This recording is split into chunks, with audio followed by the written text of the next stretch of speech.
At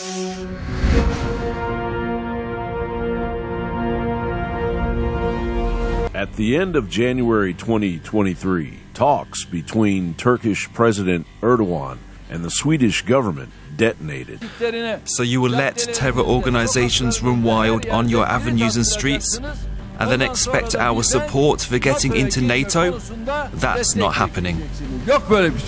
In order to be accepted into NATO, Sweden and Finland as well needed the vote from Turkey. But talks disintegrated after a Swedish-Danish politician set fire to the Quran in front of the Turkish embassy in Stockholm. On Saturday, Rasmus Paludan, head of a far-right Danish party, held a protest in front of Turkey's embassy in Stockholm. The Swedish-Danish national set fire to the Quran. That has put Sweden's NATO application in jeopardy. Accession to the military alliance must be approved unanimously by member states, including Turkey. After Erdogan's declaration, Turkey and northern Syria were devastated by a series of earthquakes in southern Turkey, with a death toll that has reached well over 11,000 people. We are finished, my God. There is nobody here. Nobody. What kind of state is this? Turkey is no stranger to earthquakes, the majority of them occurring in the eastern and western portions of the country. But strange anomalies occurred just before the earthquakes, leading many to question whether a HAARP weapon may have been used to punish the Turkish government for failing to toe the line of NATO's New World Order overlords. Amerikan Büyükelçisi'ne buradan söylüyorum. Hangi gazetecilere yazı yazdırdığını biliyorum. Pis ellerini Türkiye'nin üzerinden çek. Çok net söylüyorum. Pis ellerini Türkiye'nin üzerinden çek. We've had a few guests on talking about what they believe HAARP does, what they admit it does. You know, why not? And Trey, my producer, thought, why not get the people from HAARP on? So in terms of what it is, it's a research facility to conduct research in ionosphere and radio science. What about other countries, the Russians, the Chinese, the European Union? Do they have similar programs, Doctor?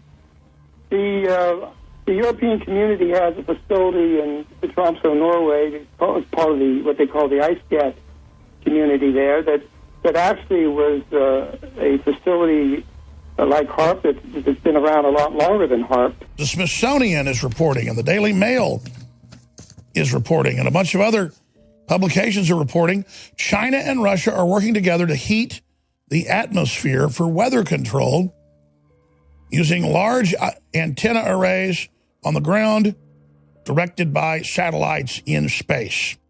This is weather modification on a global scale. In fact, these programs are so large and so all-encompassing that all other weather modification programs that go on a smaller regional basis are virtually, they're negated by the scope and scale of the global geoengineering programs. The saturation, which ionizes the atmosphere, it makes the atmosphere more conductive. We have the HAARP facilities, high-frequency active auroral research program. These are ionosphere heaters. Many have heard of the HAARP facilities.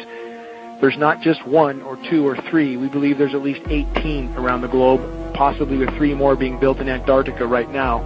We were able to identify each frequency. We accomplished this with just 30 watts of radio power. If you do this with 1 billion watts, the vibrations are so violent that the entire piano would shake. In fact, the whole house would shake. In fact, the vibrations could be so severe underground that could even cause an earthquake. These weapons of geopolitical terrorism will be able to mold the climate change narrative and bend countries to the will of the New World Order as the target date of UN Agenda 2030 draws nigh. In short, the New World Order is a weapon system, a planetary terraforming operation, genetically changing the planet's genetic makeup, changing the atmosphere's makeup, changing the tectonic activity of the planet, changing the oceans, changing all life, changing the radiological background, changing the magnetic background. Every observation we see shows this modern system is doing one thing, killing us. John Bound reporting.